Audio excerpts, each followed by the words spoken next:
Pablo exhortó a los corintios que quiten de la membresía a un hombre que seguía viviendo en pecado. Vamos a verlo en 1 Corintios capítulo 5. 1 Corintios capítulo 5.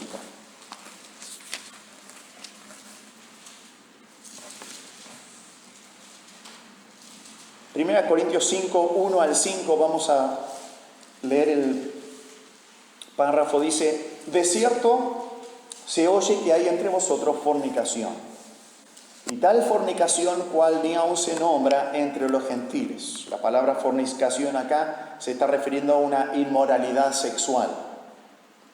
Tanto que alguno tiene la mujer de su padre, o sea, estaba cometiendo incesto. Y vosotros estáis envanecidos, ¿no deberíais más bien haberos lamentado para que fuese quitado de en medio de vosotros el que cometió tal acción? Entonces acá les dice, ese hermano, en vez de que ustedes estén envanecidos y digan, nosotros somos tan tolerantes, somos tan amables, tenemos tanto amor que dejamos que cualquiera venga a la iglesia, no importa cómo vive. Y estaban permitiendo que este hermano continúe con su membresía, continúe en la comunión de los hermanos cuando estaba viviendo en pecado de inmoralidad grave y no se había arrepentido. Entonces le dice, para que fuese quitado de en medio de vosotros, tendrían que ustedes haberse lamentado y haberle quitado de la membresía. Versículo 7, fíjense lo que dice: limpiaos pues de la vieja levadura. Entonces está diciendo, tienen que limpiar la iglesia de aquel hermano no arrepentido, tienen que quitarlo de la membresía. Y Pablo explica la manera para proceder al quitar a alguien de la membresía. Y vamos a ver los detalles de ese evento, porque él habla de los detalles de este evento. En primer lugar, reunir a los hermanos. ¿Sí? Él les dice en el versículo 3, ciertamente yo como ausente en cuerpo, porque Pablo no estaba con los corintios, por eso le escribe la carta, pero presente en espíritu. Y con eso estamos diciendo, él a través de esta carta estaba dando su parecer, y es como que él estaba en espíritu presente ahí, pero no significa que el espíritu de Pablo se hizo bipresente, que salió de él y estaba allí, sino ustedes entienden, ¿no? Estoy con vos en corazón o en espíritu. Uno dice eso muchas veces, estoy acompañando, estoy pensando en vos, y él dice, estoy escribiéndoles para que ustedes conozcan mi pensar en esto. Yo como presente he juzgado a al que tal cosa ha hecho, en el nombre de nuestro Señor Jesucristo, reunidos vosotros y mi espíritu, con el poder de nuestro Señor Jesucristo, el tal sea entregado a Satanás para destrucción de la carne, a fin de que el espíritu sea salvo en el día del Señor Jesús. Entonces dice, reunidos vosotros. O sea, la iglesia se reúne, tiene una reunión de miembros. No estamos hablando de un culto general, sino un momento especial donde se reúnen los miembros para tratar esta situación en particular. Entonces, reunir a los hermanos. Los creyentes de la iglesia deben pronunciarse colectivamente en contra del pecado. Y Pablo con esta carta desde la distancia ya estaba echando su voto y expresando su pensar en el asunto. Ahora veamos el tenor de esta reunión. Primero, reconociendo el liderazgo de Cristo. Dice, reunidos, dice, en el nombre de nuestro Señor Jesucristo. El Señor Jesucristo es la cabeza de la iglesia.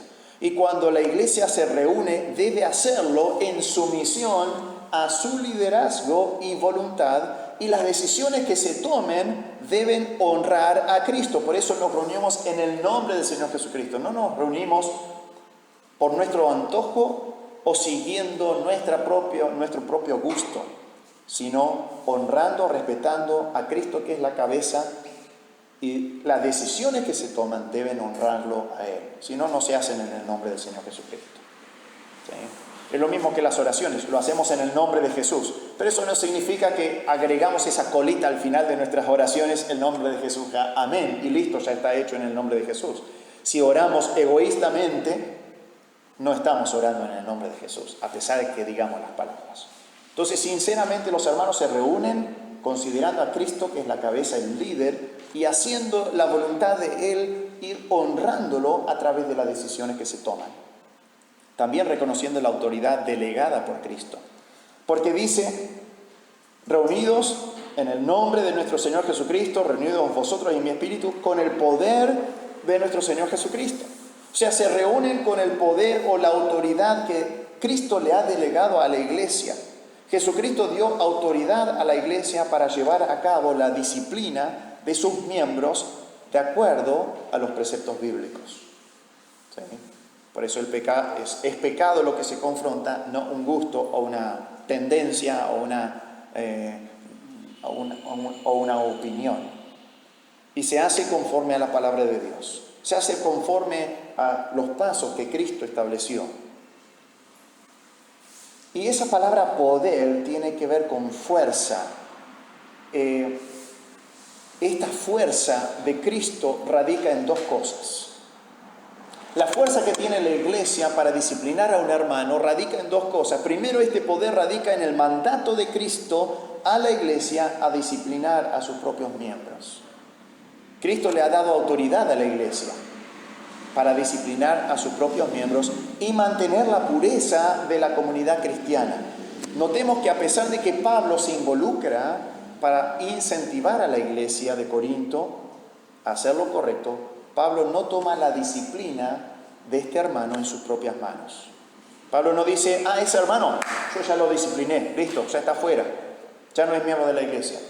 Pablo insta a la iglesia para que se reúna porque ¿qué? Cristo le dio a la iglesia esa autoridad. ¿Sí? No a Pablo como un individuo o como un apóstol nomás. Dios le ha dado esa fuerza, esa autoridad a la iglesia. Entonces Pablo estaba diciendo, iglesia, despiértense, tienen que hacer lo correcto. Pero Pablo no tomó las cosas en sus propias manos, sino incentivó a la iglesia para que asuma la autoridad que Cristo le ha dado. Y a pesar de que Pablo era un apóstol, Cristo delegó esa autoridad a la iglesia local, no a los apóstoles solamente. Y Pablo respetaba la autoridad de la iglesia dada por Cristo. Entonces le da estas palabras. Y esta es una responsabilidad de toda la iglesia, no de un solo individuo dentro de la iglesia. O sea, la disciplina, excomulgar o quitar de la membresía a un hermano no es la acción de una sola persona, de un líder, de un pastor, podríamos decir. Es acción de toda la congregación, de toda la membresía. Hay un ejemplo en el Nuevo Testamento cuando una persona tomó cargo de la disciplina de la iglesia y fue todo mal. Fíjense en 3 de Juan, capítulo 1. 3 de Juan, versículos 9 al 11. 3 de Juan 1, 9 al 11 dice, yo he escrito, Juan escribe a Gallo, dice, yo he escrito a la iglesia a la cual Gallo pertenecía. Dice, pero Diótrefes, al cual le gusta tener el primer lugar entre ellos, habrá sido un anciano de la iglesia, un líder en la iglesia, y le gustaba tener el primer lugar, el lugar más alto, el lugar más reconocido, con más autoridad, dice, el cual le gusta tener el primer lugar entre ellos, no nos recibe. No recibía la autoridad apostólica, no recibía a los apóstoles, no recibía a los mensajeros que los apóstoles mandaban a la iglesia, para beneficio de la iglesia. Dice, por esta causa, si yo fuere, recordaré las obras que hace, parloteando con palabras malignas contra nosotros, y no contento con estas cosas, no recibe a los hermanos, o sea, estos hermanos que habrán sido evangelistas o predicadores, que fueron a la iglesia de Gallo, y de otros no les dio permiso, no les dio cabida, no los recibió. No les permitió ministrar eso que había sido enviado por los apóstoles para poder servir ahí. Y dice, no contento con estas cosas, no recibe a los hermanos, y a los que quieren recibirlos, quizás Gallo era uno de esos que quería recibir a los hermanos, quería hospedarlos en su casa, quería permitir que puedan tener un ministerio en esa congregación, y a los que quieren recibirlos se los prohíbe y los expulsa de la iglesia. Los echó. Les quitó la membresía a estos. Es como que Los puso bajo disciplina eclesiástica, pero era una persona que hizo todo eso, en vez de la iglesia en su totalidad. Y entonces eso es lo que significa. Pero también, segundo, ese poder, el poder del Señor Jesucristo, en 1 Corintios capítulo 5, versículo 4, el poder con el cual la iglesia toma esta decisión, radica en la obra milagrosa que Cristo hará para cumplir con todas las sanciones disciplinarias que la iglesia va a establecer.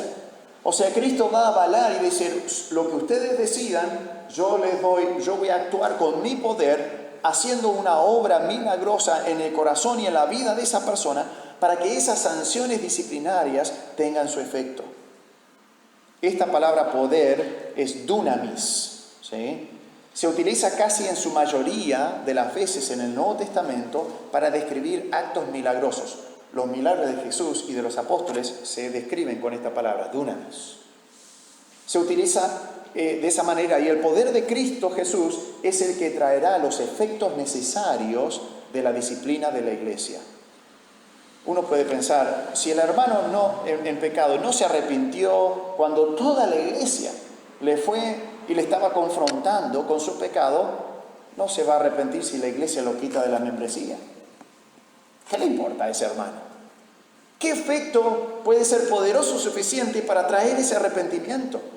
Pero la iglesia cuenta con la ayuda del poder de Cristo para que las sanciones disciplinarias se lleven a cabo en la vida del disciplinado.